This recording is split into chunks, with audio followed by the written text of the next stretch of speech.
আমলাদের কারণে social safety net প্রোগ্রামের নামে যে 1,20,000 কোটি টাকার উপরে বাজেটে বরাদ্দ দেওয়া হয় তা জনগণের কাছে যায় না, তা যায় রাজনীতিবিদদের পকেটের মধ্যে।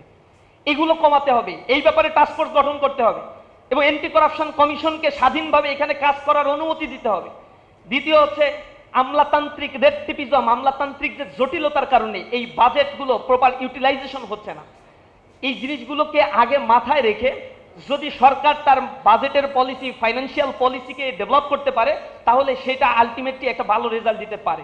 আনএমপ্লয়মেন্ট প্রবলেমের কথা বলছি, এইটা দূর করার জন্য প্রথমত সরকারকে ইন্ডাস্ট্রি অ্যাফিলিয়েটেড এডুকেশন সিস্টেম চালু করতে হবে, research based masters education system চালু করতে হবে।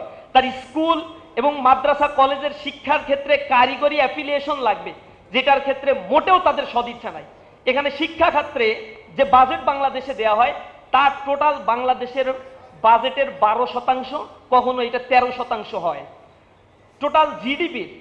এটা হওয়ার কথা ছিল ইউনেস্কোর মতে 6.4%, কিন্তু হিসেব অনুযায়ী বাংলাদেশের বাজেট টোটাল জিডিপির শিক্ষা খাতে দেওয়া হয় 1.72 অথবা নিয়ার অ্যাবাউট 2%, যেটা আমাদের মতো আন্ডার ডেভেলপ কান্ট্রির জন্য অনেকটা সমস্যার একটা কারণ।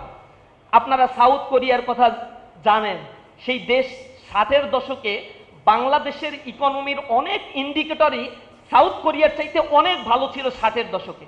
সেই সময় সাউথ কোরিয়া কিভাবে ডে বাই ডে ইমপ্রুভ করেছে তার এডুকেশন সিস্টেমকে ইম্পাসাইজ দেওয়ার মধ্য দিয়ে। সাউথ কোরিয়ার টোটাল জিডিপির বাজেটের জিডিপির 5.1% বরাদ্দ থাকে শিক্ষা খাতে এখনো পর্যন্ত, রাইট নাও। আমার পার্শ্ববর্তী ভারতে টোটাল জিডিপি 3.5% বরাদ্দ থাকে এই শিক্ষা খাতে। এরপরে ফিনল্যান্ড, যেটা আধুনিক শিক্ষা কাঠামো, তারা শিক্ষা ক্ষেত্রে টোটাল জিডিপির 6.8% বাজেটারি অ্যালোকেশন করে থাকে।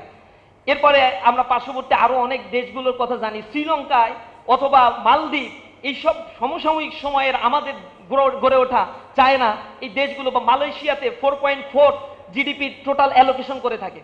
সমসাময়িক সময়ে এই দেশগুলো তাদের শিক্ষা খাতে বাজেট বরাদ্দ বাড়ানোর ফলে, প্রযুক্তি খাতে বাজেট বরাদ্দ বাড়ানোর ফলে আনএমপ্লয়মেন্টকে ট্রেস আউট করে এগুলোকে তারা ট্রিটমেন্ট দেওয়ার ফলে তারা জাতি হিসেবে অতি দ্রুত 20 থেকে 25 বছরের ব্যবধানে তারা বুম করেছে।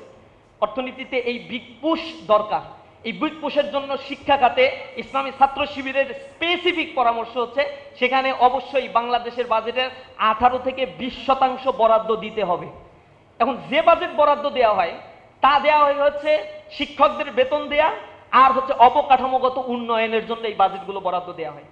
কিন্তু আমরা বলছি স্পেসিফিক্যালি বাংলাদেশের এডুকেশন সিস্টেমে রিসার্চ বেস এবং ইন্ডাস্ট্রি অ্যাফিলিয়েশন করার জন্য, দক্ষ করে মানব সম্পদ গড়ে তোলার জন্য এখানে স্পেশাল বাজেট দিতে হবে। সেখানে বৃত্তি চালু করতে হবে, যে বৃত্তি মেধার ভিত্তিতে প্রদান করা হবে। সেখানে ছাত্রদের প্রতি আরো বেশি যত্নবান হতে হবে। যারা মেধার স্বাক্ষর রেখে ইউনিভার্সিটি থেকে গ্রাজুয়েশন পোস্ট গ্রাজুয়েশন করছে, তাদের রিসার্চের ক্ষেত্রে কন্ট্রিবিউশন করার জন্য রিসার্চ ইনস্টিটিউট এবং রিসার্চের ফ্যাসিলিটি সম্পন্ন শিক্ষা কাঠামো এবং কারিগরি সেই ব্যবস্থাপনা সরকারকে ডেভেলপ করতে হবে।